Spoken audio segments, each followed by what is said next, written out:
I am having Okay. a chat today with someone who I came across on the internet who calls himself Freethinking Jew. Just to put those people who don't know anything about Judaism into the picture a little bit, I don't really want to spend too much time on the Jewish aspect of what, of your ideas, although I will touch upon it because I'm from the same kind of background. But just those people, just very briefly, I think, if I'm right to say, that we were brought up Orthodox, That's right. and you eventually broke away from that, and you became what you describe as a free thinker. And I read an article of yours about antinatalism, and I know that the Jewish community, as many other communities and the world in general, but the Jewish community is a very natalist type of culture. And so what you wrote was very unusual to see, and that's in fact the first person that I've come across that's openly Jewish and also antinatalist. When did you first think about not the idea of not having children? Yeah, I think it was probably a couple years ago. I was going through a bit of a difficult time, as we all do at different times, and I think because of my religious upbringing and going through the Jewish education, where you're always learning biblical texts and texts from the Talmud and the Mishnah, and so when things happen in my life, naturally these Jewish teachings just pop into my head that are relevant, and I think there are several that kind of relate to antinatalism, but the one that really stuck into my head when I was going through these challenging times was there's one it's called the Ethics of the Fathers. It's this collection of rabbinic teachings on ethics from, I think it was compiled in the 2nd century, and one of the teachings there, in fact, I'll read you the exact quote here. It says, "Against your will, you are formed. Against your will, you are born. Against your will, you live. Against your will, you die."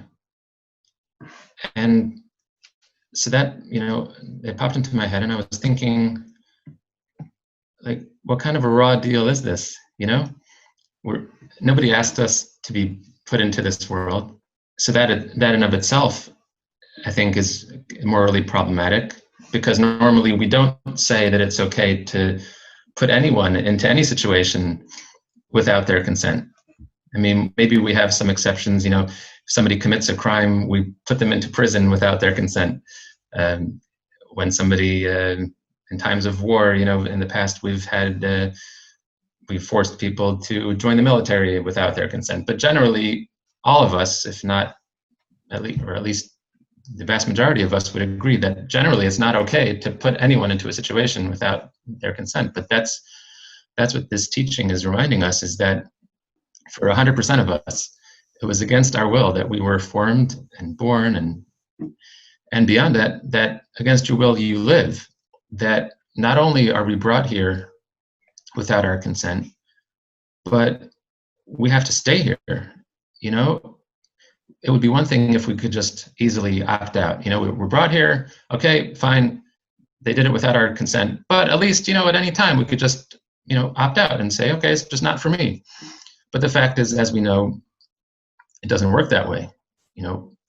Suicide itself, from my understanding, is that always, or at least any way that I'm aware of doing it, it involves pain for the individual who's doing it. Jumping off a bridge, the person's bones shatter, the organs shatter. My understanding is hanging and shooting, every which way, there's pain involved. And then leading up to it as well, there's a tremendous amount of anguish and angst, and stress that I would imagine wouldn't be involved in leading up to that decision. And then obviously everyone else involved, no matter how much of a hermit or a recluse one is, there's there's always someone, right? There's always a parent or a son or a daughter or a sibling or a former classmate or a coworker or, you know, I had a former classmate who I wasn't even that close with the past few years, um, but when he took his life, it was terrible. You know, it was devastating for me, and I still think of him. So again, it just adds to the kind of the why I think it's such a moral. It's so morally questionable is that we're bringing them being into existence and into a situation that they can't even easily get out of without a great deal of suffering. So Yeah, I mean, I'd like to just touch on a couple of things that you said and play maybe a bit devil's advocate. Firstly, you said we've come in here against our will. I'm not sure that I'd agree that we come here against our will. We just don't come here with consent.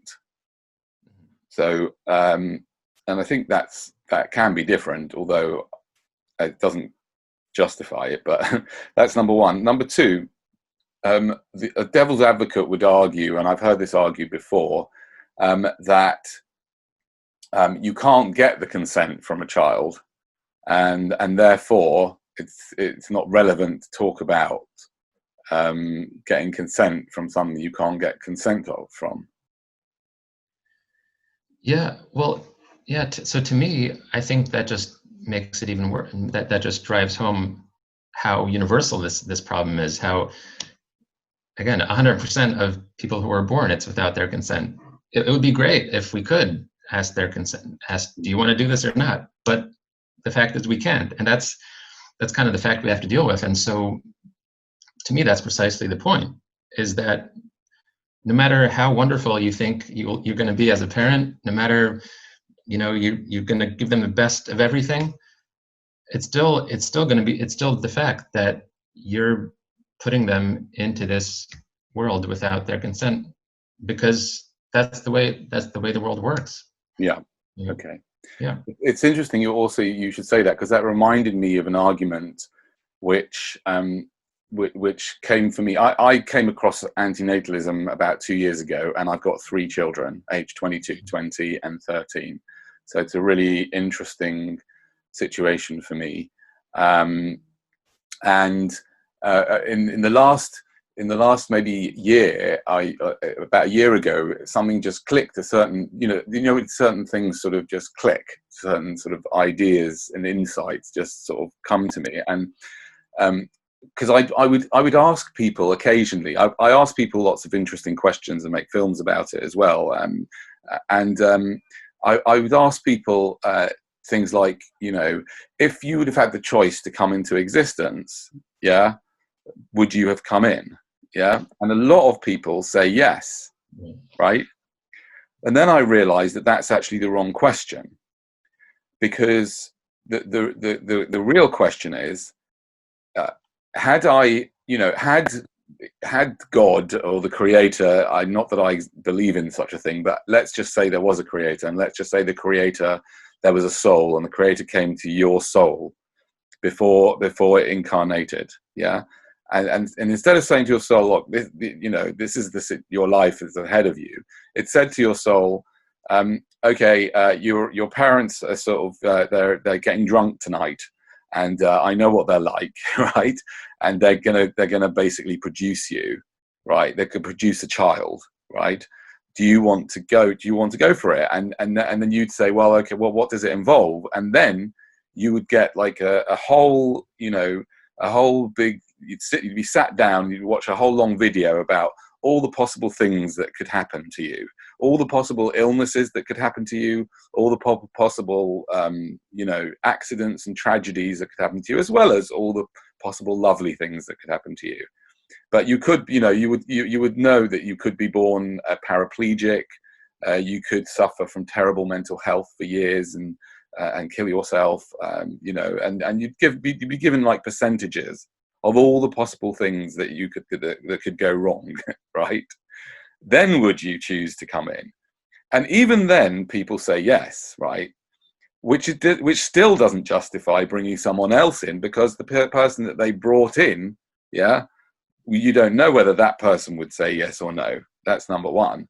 Number two, even if you would say yes, yeah, I mean, if you brought, you know, I have 3 children. If I would have brought someone in that was seriously disabled, then that would have been for me really, really difficult, right? And for the child, it would be really, really difficult. So it's, even if I could cope with that on some level, and I'm prepared to take the risk, yeah, the child isn't, you know, how can you, basically that's what you're doing to a child. You're playing roulette. You know, when anyone has unprotected sex, they're playing this crazy game of roulette, and you know, and they've no idea what's going to come out, you know, and the odds can be better or worse with some people, you know, in different situations. You know, I think that when I had my children, my odds were quite good, right? But it doesn't make any difference. I was still playing roulette. I was still just throwing the dice. And I know that, and by the way, another reason why I now wouldn't do it, for all the money in the world, I wouldn't create another human. And that is because I do really go with, I do think that the idea of don't do unto others as you wouldn't do to yourself is definitely pertinent. And in this case, there is absolutely no chance that I would have pre-birth would have agreed to take that risk. I no, absolutely no way I would want to take that risk, right? And why even would I? For what? For even if I had, you know, I have a fabulous life, right? I do have an absolutely fabulous life, yeah. But I wouldn't take the risk of serious disability. I'd have to come into serious disability. What? For the fabulous life that I had, which is made up of basically nothing so really amazing. It's great, whatever, but you know, I definitely wouldn't take that risk myself. Would you? No, I wouldn't. And the other thing is that, in addition to everything you said, which I you know, completely agree with, I think in the case of bringing a new being into existence, it's even, you know, and David Benatar, the philosopher, you know, talks about this a lot, that you're actually taking complete nothingness. You know, you're taking something, you know, in the example you gave where, you know, you ask someone, if you were given a choice, would you be born? That's assuming that there's something there, you know, that there's a being there to be asked, you know, do you want to go through with this?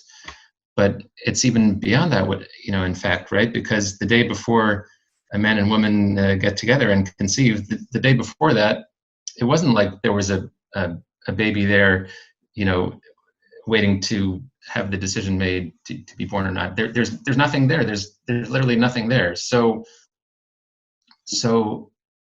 it's not even, so you're not even benefiting them. Like even if they do decide, even if somebody, once they're born, decides, you know, I'm happy to continue living, and I'm happy to be given this shot at life, but you're not really benefiting something that's not there, right? So whenever we actually make this decision to have kids, we're not really, it would seem like we're not really, it's impossible to say that we're actually benefiting this being, because there's nothing there. You can't benefit something that's not there. And the other thing is that, even like you said, even we don't know for sure what's going to happen. Maybe even despite our best intentions, you know, the person, you know, the DSM-5 is massive, you know, with all the different possible mental illnesses, and then there's all the physical illnesses, and who knows, based on current events, what kind of crazy stuff is going to be happening. So there's really no way for us to know, like you said. But even if, you know, even if it were possible to be confident that this baby I'm going to bring into the world is going to have nothing but happiness and going to have a great life, I think it would still be, I think there's still some serious moral questions there. And, you know, I gave a couple analogies in that blog post that you saw about bringing someone to a party. And, I would love for somebody watching this, if they think it's a ridiculous analogy and they can show how it's false, I'd be delighted to be shown, to be corrected on this. But when I think of bringing a new being into the world, I kind of think of it as putting someone, you're putting someone into a situation. And so the example I think of is let's say there's a party going on, and I know that there's this party happening, and I'm so confident that you're going to enjoy this party that I don't even bother asking you if you want to come along. Instead, what I do is I sneak into your bedroom when you're sleeping. I know you're planning to go to sleep early on Saturday night when the party's happening, and I sneak into your room. While you're sleeping, I take you, I put you onto my shoulder, I throw you into my car, and I bring you to the party while you're sleeping, and drop you into the party. So already at that point, right? I think we would all say that's a problem, right? No matter how the party turns out, right? I don't know if like it's a really good friend and you think the party is going to be really good and they would not want to miss it. Oh, I see. You say, like, why not tell them first? You mean, is that what you're saying? Yeah, the issue of consent, right? Like, I think generally we would say that the person has a right to decide for him or herself, and so in this case, to make the decision for your friend, I don't know, maybe your relationship with your friends is different, and you have that understanding, but that would be because you developed that understanding, right? You're close enough with your friend to that it's almost like your friend is you feel like your friend has given you that consent to do these things on the spot. But generally speaking, I think we would say that to just take somebody by force and throw them into a party while they're sleeping, I would think is at least questionable. Yeah, so at that point you say, okay, thinking about bringing a new being into this world, even if I'm sure that you're going to love the party and it's going to be wonderful, but same thing when you bring a new being into the world. Even if I'm sure that it's going to be great, but can we do this? Can we do something without? Can we force somebody into a situation like that? But let's say, what if I add to the party situation that it's guaranteed that the party is going to include repeated pain, physical, emotional, psychological. So not only am I taking this other person and forcing him to be in this party, but he's also going to. But I know going into it that I'm putting him into a party that's guaranteed to include physical, emotional, and psychological suffering. So I would think that at that point it makes it even more morally questionable for me to be doing this to this other person. And as we know, no matter how well-intentioned we are if we become parents, suffering is inevitable of physical, emotional, psychological, no matter what we do, and no matter how good our coping skills are, right? I mean, I saw there was a piece in the National Review that was critical of antinatalism, and the guy he points out that suffering is partly psychological, right? It's how you deal with pain, and it's a good point. I mean, it's true that two people in the same situation dealing with the same pain, one might be able to cope better than the other, but I think pain is still inevitable, right? If someone loses a loved one or breaks a bone, or there's certain things that no matter how good your coping skills are, it's still going to be painful unless you just have no. And worse than that, also, there is a significant chance that they're going to experience really, some really significant pain, some really, I mean, there's so many different illnesses, so many different mental and physical illnesses, so many possibilities, that there is a good chance that it won't just be a little bit of pain. It could be terrible pain. Yeah. Yeah. And then when you multiply it, when you look at the whole life, the whole, the average lifespan, and you think of how much it adds up, it's, because I think the third step, so first you're putting them into this party without their consent. Beforehand there's going to be a lot of suffering there, and yet you put them in this party anyway. And the last step to me is that you can't leave the party. You can't leave the party, right? You can't leave the party. So I think at this point, you'd think this person, whoever's doing this is an absolute sadist. Like, how can you do this to another human being? And so I think, again, if someone can point out how the analogy is flawed, I'd love to hear it. But it seems to me that that's what we're doing whenever we bring a new being into this world. That we're making the decision on their behalf. We might think it's going to be a great life for them, but we also know that there's going to be a lot of suffering involved, and they can't leave. And with a career analogy, it was a similar thing. It's like if I say, I know the perfect career for you, so I'm so sure you're going to know that you're going to love this new career that I have in mind for you. So I'm going to take you and just drive you over to the office and throw you into it. And again, do I have a right to do that? And add to the fact that that the career is going to have a lot of bad days, a lot of suffering. And if I say you can't even choose a different career, you can't even leave. Right? Again, that would be, I think most of us would agree that that's an issue. So that's kind of how I see it. Okay. It's interesting because I feel like I'm always a bit suspicious of whatever my current ideas are, and that suspicion is often multiplied by my family, who complain how often I change my mind about things. So they're hoping that this antinatalism is going to be a fad. And that I'll be on to the next thing next, but I'm not quite sure if there is anything that goes beyond antinatalism other than maybe pro-mortalism, but it's still part of the same thing. But I am suspicious of cognitive bias. I'm suspicious of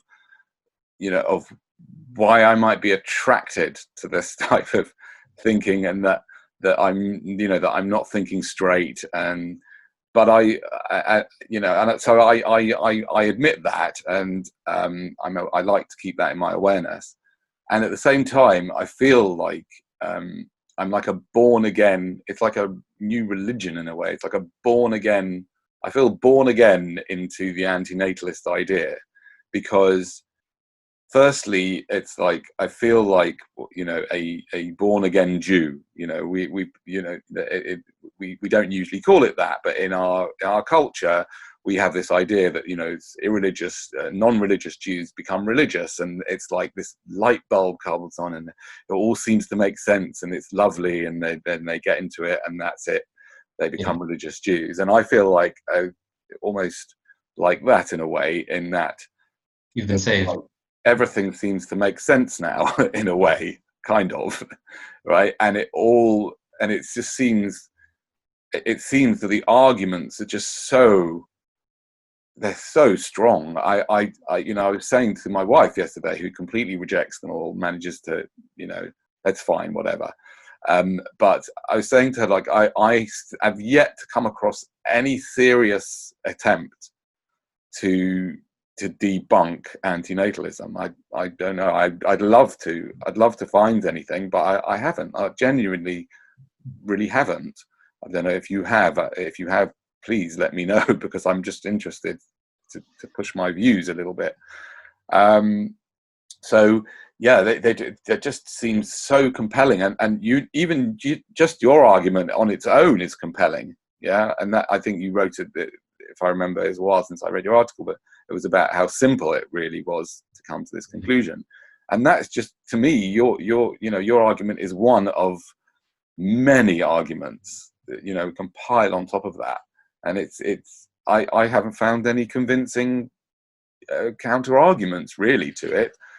And at the same time, I kind of am aware that I don't want to really, so part of me says that I want to, but really I don't want to, because like it's weird, because it feels like I feel finally, that I think I understand a little bit about what's going on here on this planet, and it sort of makes sense to me. And the funny thing about it is that it's kind of, in a weird type of way, given me a kind of mission, more than a clearer mission than I think I've ever had with what I do. Because what I do, all my stuff that I do out on the streets, which I do because I like doing it, but at the same time, I've been doing all sorts of stuff to highlight all sorts of madness in the world.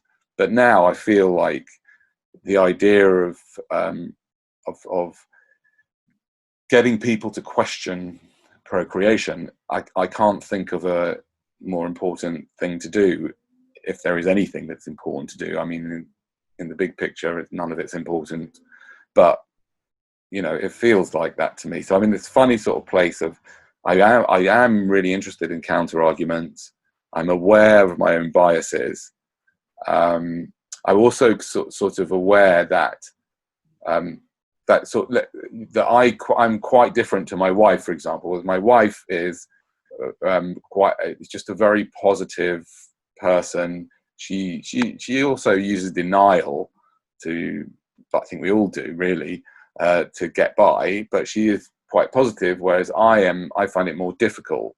I find it my default position, even though I don't come over like this on the internet, but my default position is to notice what is not okay. Well, I do come over the internet, because a lot of the stuff that I do is sort of poking fun of things that aren't okay, when there are still lots and lots of things that are okay. And I think that although the arguments are very strong, I think that natalists might come back to you and say to you that at the end of the day, if the party, yes, you're forcing people into this party, right? But the party is generally on balance really good. It's like an amazing party. It's like, look at all this stuff out here, and being in consciousness, and beautiful trees, and relationships, and it's all, it's this unique experience. And perhaps they might certainly accuse me of just being negative and looking at the negative, and the suffering and the pain, when there's so much wonderfulness and joy. And why aren't you looking at that? Yeah. So that's why I think that's I think the stuff we were talking about earlier, about that, first of all, we don't know that going in. We don't know that that this baby's life is going to be wonderful. We don't know what kind of sicknesses they're going to have. We don't know what the world's going to be like. So even though, it might be true that right now, if you did a survey of the entire, mankind, and asked them, are you happy that you were born? It could be the vast majority, at least in the developed world, would say that they're happy with it.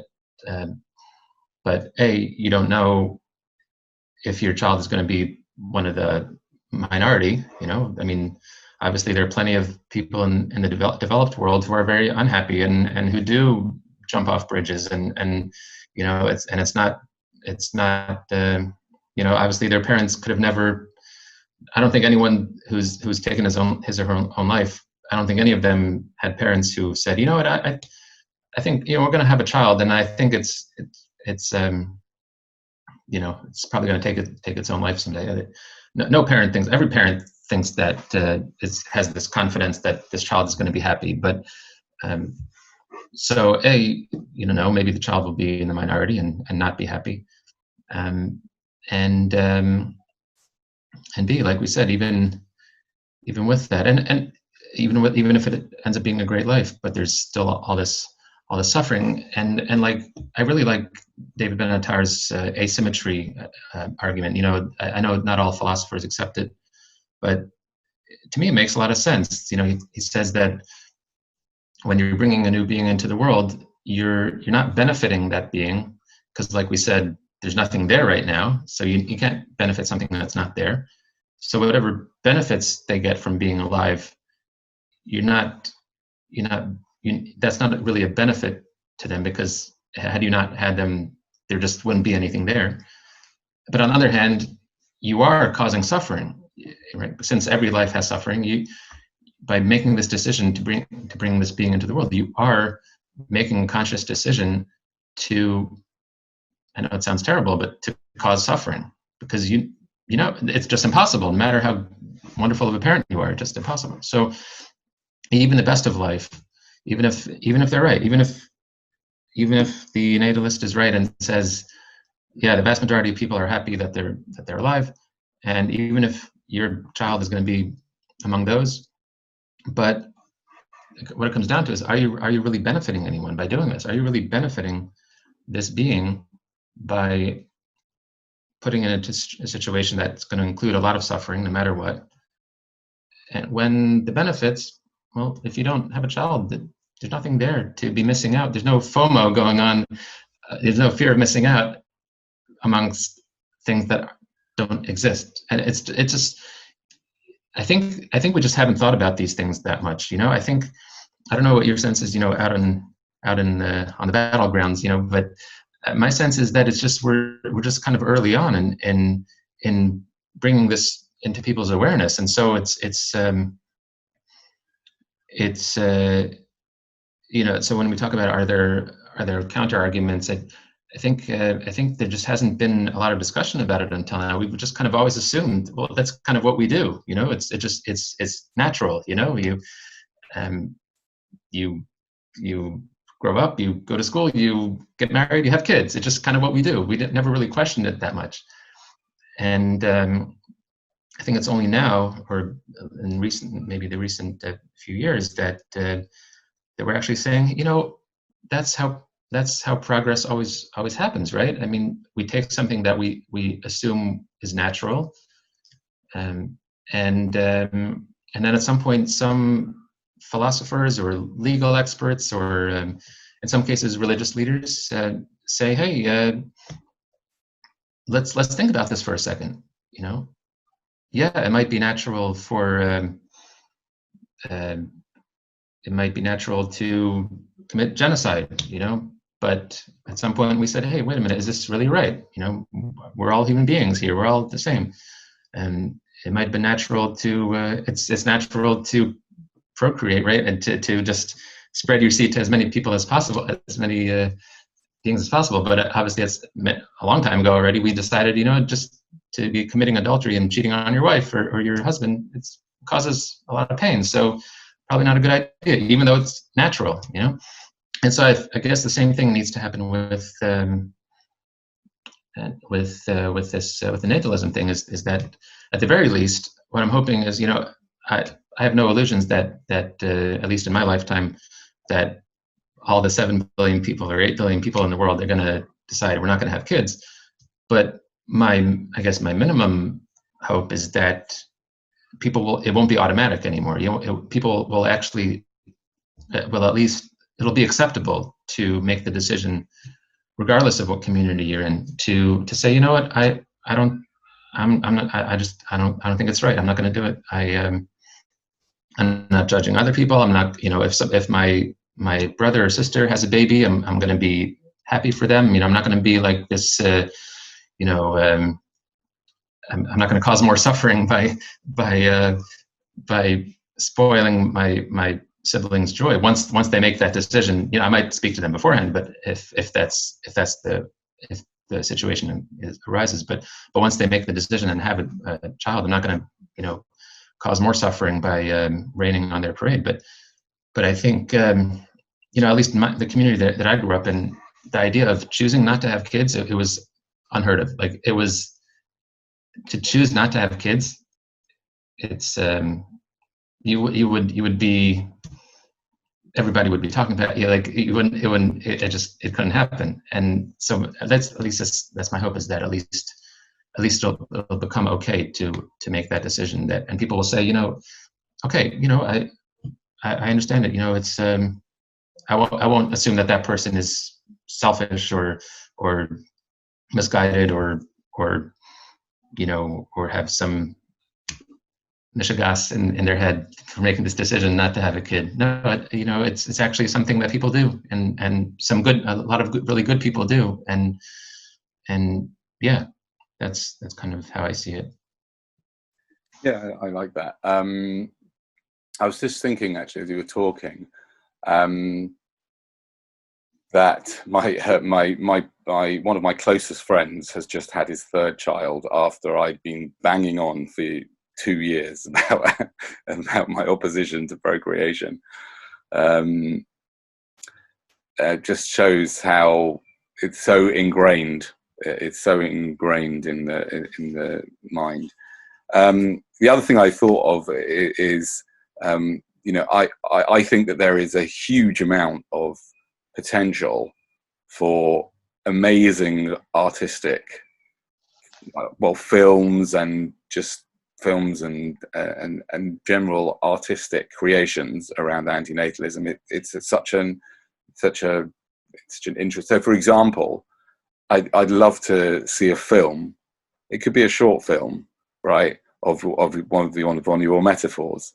You imagine, there's this little film where you're dragging this guy to the party, and he gets there and he's having a good time, but then a couple of people get a terrible disease and die, and he sort of wants to leave, and they say, no, sorry, you can't leave now.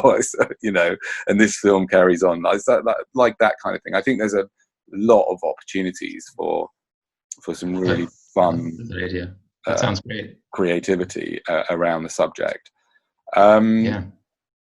The other thing that I kind of ran past you is the idea of I wonder how the Jewish community would deal with, and whether maybe we can get someone else to do it and join in. But the idea of having Jews against procreation, because it is interesting that I've also studied Jewish texts a fair bit in my life. And it is interesting that there are so many, the Jewish texts are so wide in their ideas, and yet, today's world has become just awfully homogenized, and those ideas that are in various places in the Talmud and in Jewish texts and in the Old Testament. They're kind of being relegated, and people don't really take them seriously. But that one, for example, that you mentioned, I wasn't even aware of that. There are other ones as well, aren't there? There's an opinion in the Talmud that says it would be better off not to have been born. Yeah. And so, what do you think about reviving this idea, right? Basing it on some of the texts that back this idea. And then, by the way, there are also Christian texts as well, which are antinatalist. There are small little pockets of Christian texts that are antinatalist as well. What do you think about the idea of starting some kind of, just maybe, a light-hearted, it can be, a Facebook group or something, Jews against procreation? How do you think that would be received? Interesting. I haven't thought about it, but I've thought about those texts that talk about this. But when it comes to let's assume that it is, that it would be progress to do this, to get to a more antinatalist world. I figure it makes sense to look at other progress that's happened and kind of follow that model, and whether it's, and just in our own lifetime, let's say LGBT rights, right? So how did that happen? I think about, I haven't studied it in detail, and I'm sure people have sociologists and have studied it to actually really hone in on what actually really worked and how this happened so rapidly in the last few years. But I mean, just my sense as a spectator is that it got to the point where my coworker is gay, my cousin is gay, and I see that their love for their significant other and it's just like my love for my spouse and they're really cool people. They're just in every other way. They're just like me. And it got to the point where people just realized that that it became more. It went from being a concept, in the air, like, okay, is this right or is not right, to actual human beings that they met who made them realize that there's no reason why their love should be any different from my love for my partner. At least that's part of it. Maybe there are other factors, but so I think, and I think with the vegan, I don't know where you stand on the vegan thing, but I think again, it's it went from being just a bunch of animal rights extremists to, oh, actually my sister has been experimenting with the vegan thing, and it's actually not just she doesn't just eat vegetables all day, and it becomes more relevant and more real and more possible, and not just out there. So, right. So I would think that. So you're saying that it would be a good idea to follow, maybe see how they manage to spread their ideas. Yeah, because I think it's so. My sense is it's just so early on that if we go out there and just say, hey, everyone who has a child is evil, then it's too, to me, it's just way too early for that, because it would be like to me it's like the LGBT rights movement 50 years ago, right? You know what I mean? Or civil rights for I'm American, so civil rights for African Americans, going out there with a megaphone and saying everyone who is a slave owner, and doing that in the 1600s, it's like people would just be like, dude, what are you talking about? Of course we have slaves. So to me, there's a few steps that need to happen before that, to, first of all, like I said, to make it, to at least get to the point where it's acceptable, where it's not a given. And I think you just do that by making the decision for oneself, and that way everyone who knows you, and being open about it, being willing to be open about it and say, actually we decided not to have kids for reasons X, Y, and Z, and then it puts it out there, and the idea out there, and then they'll meet someone else who made the same decision, and it'll be like, it goes from being just this radical idea to being something that's, oh, actually I know really normal people who are making this decision. And then hopefully over time, maybe you can get to the point where actually, if you're still doing this thing that your friends are not doing anymore, then like, why are you still doing this? Why are you still, you know what I mean? So why are you still bringing people to the party? Yeah, exactly. Exactly. A very long party. Exactly. Okay, so how did your what's your family situation? May I ask you how old you are? Do you mind? I don't know how old people are these days anymore. How old are you, and what's your situation, and what's your family? Are they Orthodox Jews, your family, and what do they think about it all? So I'm 41 and I am single, and no kids, never married. And I'll tell you, it doesn't help in the dating world to have this position, since most people don't have this position. In fact, now that I'm in my 40s, I feel like maybe it'll be easier if I just try to date women who are past the natal age. Or you could be part of the growing online antinatalist community, and then you would have, someone that was you could date people who are antinatalists. There should, I think there's definitely there's definitely space for that, for there to be matching websites of people who are antinatalist, or that should be on the, that should be definitely on the, it should be a tick box. Are you a natalist? Yeah. So That'd be cool. yeah, okay. So your family, do your family know about your decision? No, not as far as I know. Right. No. And are your family Orthodox? Yeah. Yeah. Right. Very Orthodox. Except for my brother. My brother stopped being Orthodox many years ago, but my parents and my sister and my mother grew up Reform, not not so Right. religious. So like her family, her side is mostly not Orthodox, but my father and my parents and my father's side are all Orthodox. Yeah. Right. And they don't know. Why haven't you told them? Well, I actually haven't really told them that much in general about my religious beliefs. I know different people have different approaches. I've met a lot of other formerly religious Jews, and there's all different approaches. How they've, some are completely out there, completely like very outspoken about their, why they made the decision, and they're just like, this is who I am, deal with it. And I can totally understand, that approach. In my case, I just for myself, I don't know if it's the right decision or not. I just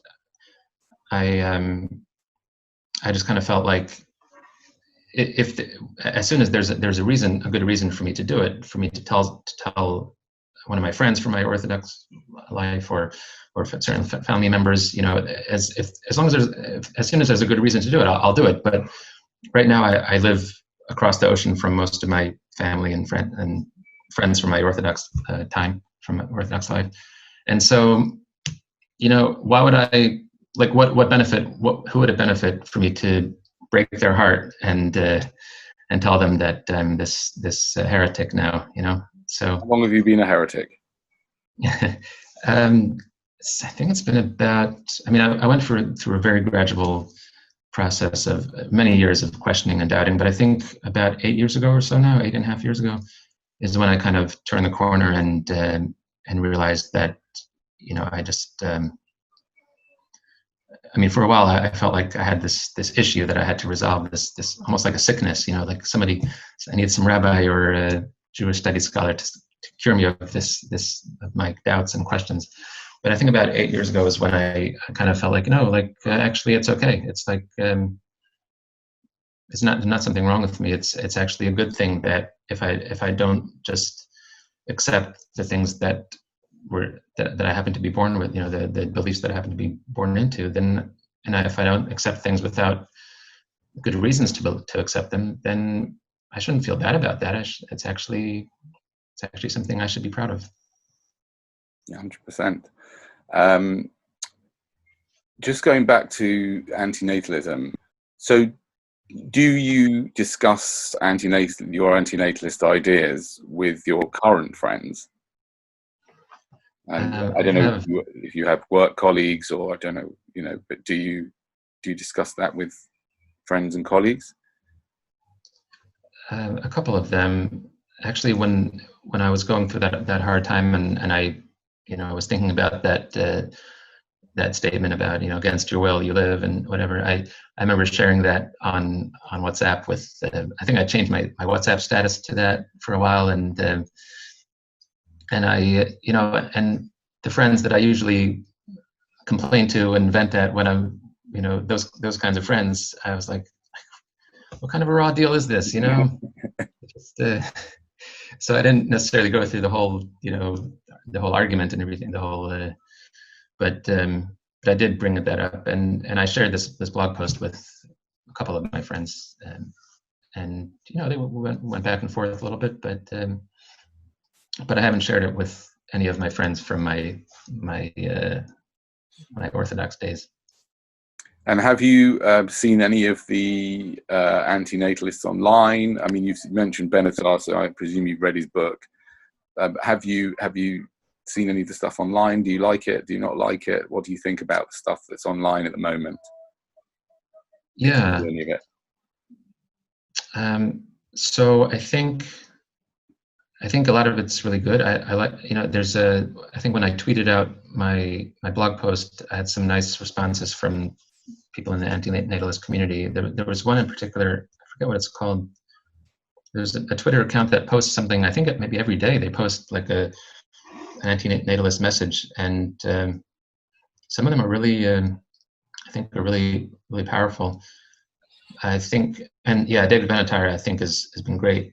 My only concern is that, I don't know if you've had this experience, but I know when I listen to Benatar or read these pithy statements about antinatalism, I think sometimes it makes me feel a little bit down. I don't know, like I know the problem is obviously not deciding not to bring a being into existence is not the same, is completely separate from deciding to continue living.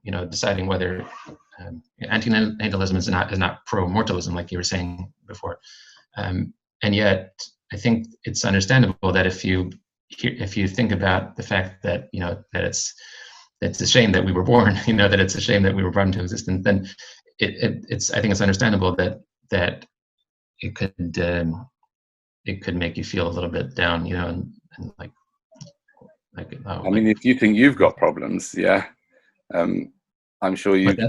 I said, if you think you've got problems, my problem. I mean, even whether to put this out anymore, I have to think about my own children and because I speak to my children a lot about it.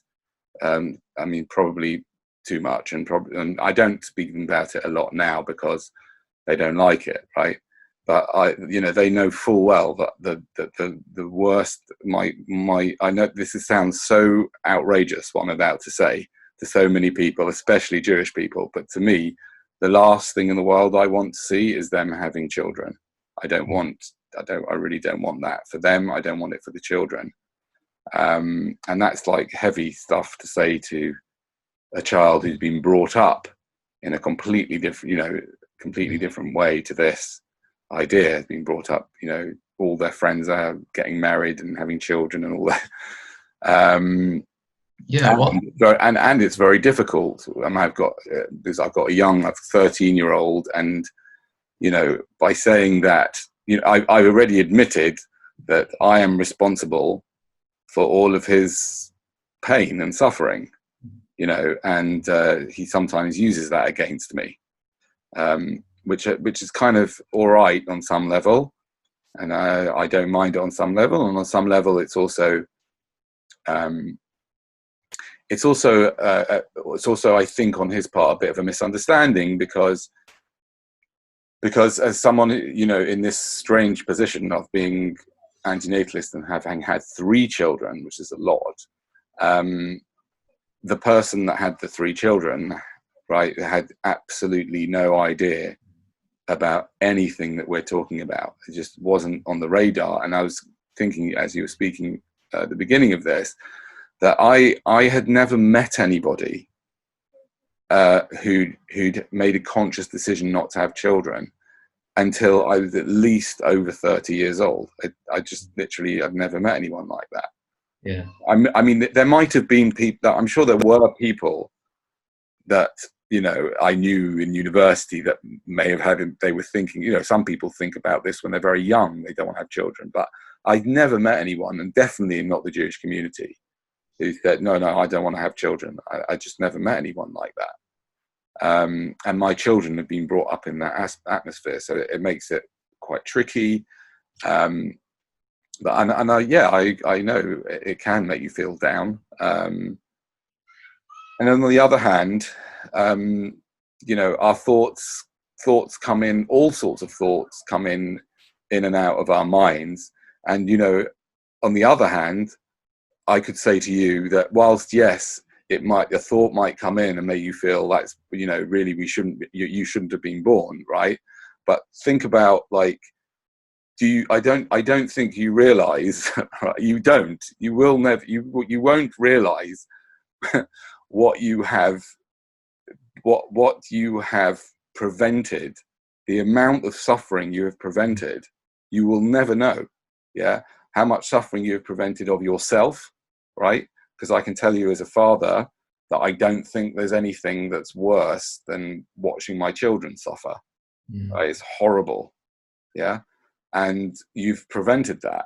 So you'll never have to go through that. You've prevented your children from suffering, right? And you prevented their children from suffering. Yeah.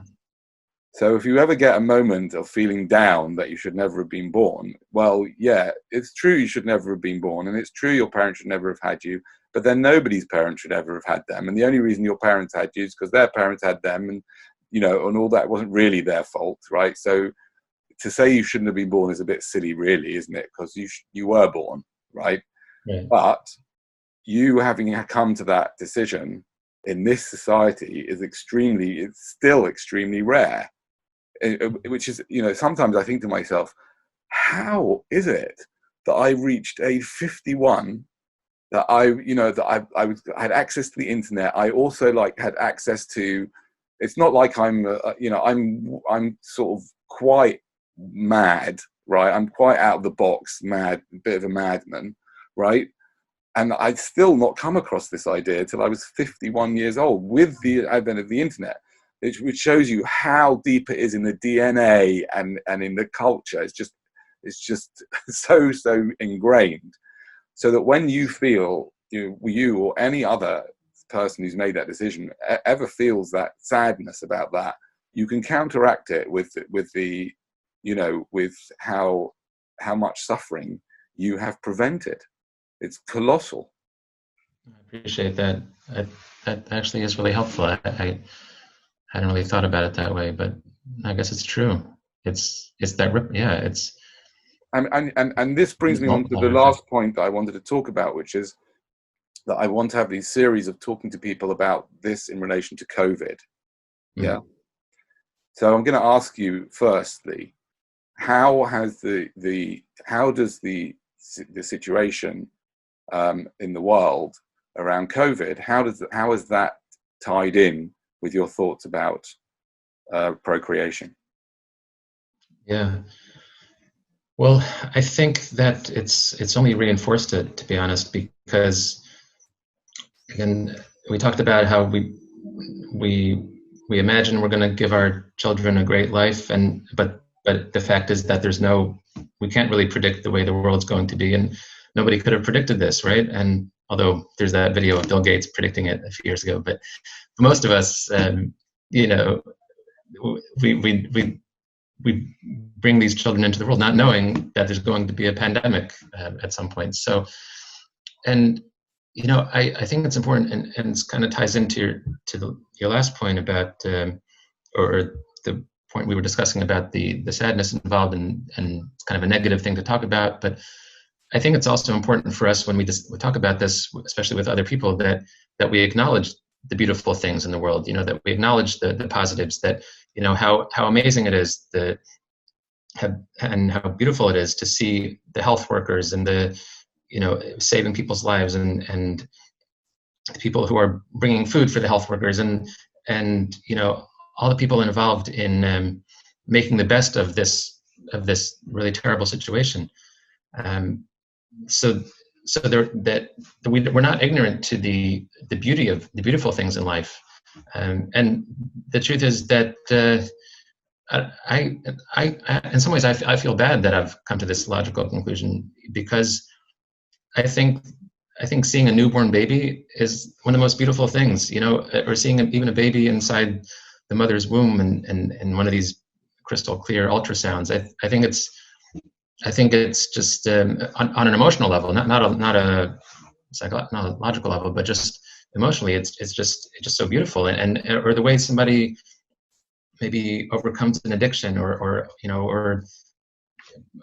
powers through a challenging situation and becomes a better person. I think there is so much beauty in the human existence, and it's not that we're blind to that, or that we're ignoring that, or we're just focusing on the negative. Again, like what I was saying before, that's my one concern that I have, is that when people see these tweets or these discussions with Benatar or whoever, they might be tempted to just say, okay, they're just negative people. They're ignoring all the beautiful things in the world. And I think it's important to acknowledge that criticism, to heed that criticism in the sense that we do need to show that we are cognizant of these beautiful things, and including with the pandemic, all the beautiful acts of heroism that are going on. And yet, when we include that into the equation, and we still say, okay, if you would have known that there's going to be a pandemic beforehand, even with all the heroism, even with all the beautiful things going on, it's not something that we would have chosen to put ourselves in. So why would we choose to put someone else into it? Yeah, I like that, and it's I think it is important to be aware of the beauty. But I'd like to just come back to one thing that you said that just also reminded me of another point, and there are just so many points in this, which is that whilst yes, a newborn baby is a beautiful thing, and the whole development of a child, and there's so much. I mean, I've had incredible amounts of joy from the children all the way through, and certainly a huge amount when they were very young. They were just absolutely delightful and really, really funny, and they're also very talented, and I've had lots of great times with them, and sometimes I forget that. And I appreciate you saying that, and I need to remind myself of that on a regular basis, so I will do well to. Having said all that, you can experience that if you really want to. You can experience that by adopting a child. Oh yeah, definitely. Yeah, I'm glad you brought that up. I was hoping that this would come up. Absolutely. And and I think that's something, that's one of the many things that I think really needs to be looked at, which relates to antinatalism. So there's A, making adoption much easier, B, making it much more. I've been speaking about sort of having tax breaks for people who've had a vasectomy, so making it much more attractive for people to not to procreate, and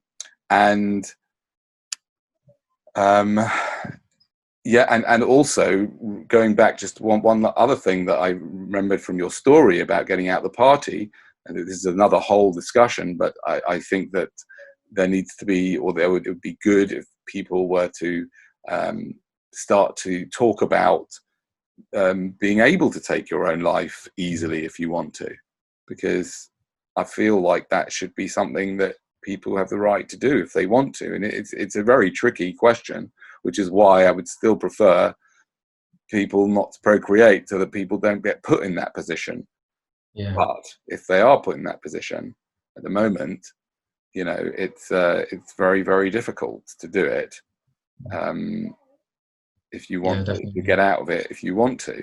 So I think that's something that would be good to also to be talked about, is making, okay, it's been really, really good talking to you. Is there anything else that comes up for you about antinatalism, and anything else that comes up for you? Anything else? Oh, I mean, like you said, we could talk about this forever, but I mean,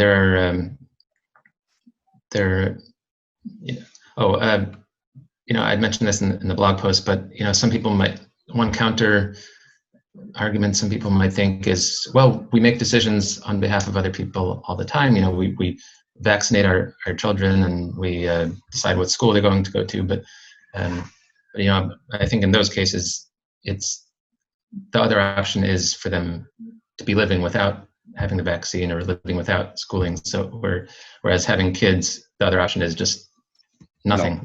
So, or adopting, or adopting. Right. But I mean, for the child, the option. For the child. Yeah, it's just not to right come into the world to begin with. But and there are other Jewish teachings. I mean, I think anyone who reads Ecclesiastes should end up seriously questioning their natalism, because I mean, like, there's this one, I have it here, Ecclesiastes 4, chapter 4, verses 2 and 3, and I praise the dead who are already dead more than the living who are still alive, but better than both is he who has not yet been, and has not yet seen and has not seen the evil deeds that are done under the sun. And we find it elsewhere. I mean, you mentioned the passage in the Talmud about this argument they had. It's mind blowing. I'll just read it quickly. It says, for 2.5 years, the school of Shammai and the school of Hillel disagreed. This is the two major schools, rabbinic schools in the first century, where they were always arguing, and they had this disagreement. One group said it would have been preferable had man not been created than to have been created. And the other group said it is preferable for man to have been created rather than not being created. So after 2.5 years of having this argument, it says they were counted and they concluded they must have taken some vote of some sort. And they concluded that it would have been preferable had man not been created than to have been created. So usually when they have these arguments between these two schools, they go unresolved. So it's very unusual. They actually decided we have to resolve this, and they actually resolved it on the side of antinatalism. And then it says, however, now that he has been created, he should examine his actions and seek to correct them. There was once you're already here, to make the best of the situation, and work on yourself, and be a good person. And I think that's again to make this not a negative thing, but a positive thing. To me, I guess that's an important message to take with us, is that it's not going to help anyone just to be sour about it, to be like, oh, like this is so sad, like we're put in the situation and it's so terrible. I think a healthier response is to say, okay, yeah, it's a sunk cost. We can't change the past, but what we can change is the future, and to say, okay, I'm gonna, now that I'm here, I'm gonna live my best life, and hopefully help others live their best lives, and like it says in Ecclesiastes 3:12, that there's nothing better for people who are living than to be happy and to do good. And that, to me, that's what it comes down to, right? Now that we're here, might as well be happy and do good in this world. And I'd like to add to that, which is that another argument against procreation is that if you do want to really do good here, you by having children, that will deflect you, and it will use up huge amounts of money and time, and energy and spiritual and psychological and emotional energy, a huge amount, just to give your child a chance to sort of be a reasonable human being takes a huge amount of resources, and those resources, you could argue, could be so much better put to use either by adopting, if you've got what it takes to do that, or by using your time and money for the people that are already here. And there's many of them that need our help, of all ages. Definitely. Yeah. Definitely. Yeah. Well, like I remember, actually, I forgot to mention this. One thing that helped me on my antinatalist journey was a friend of mine said, "Why would you breed a new dog if you can adopt one from a dog pound?"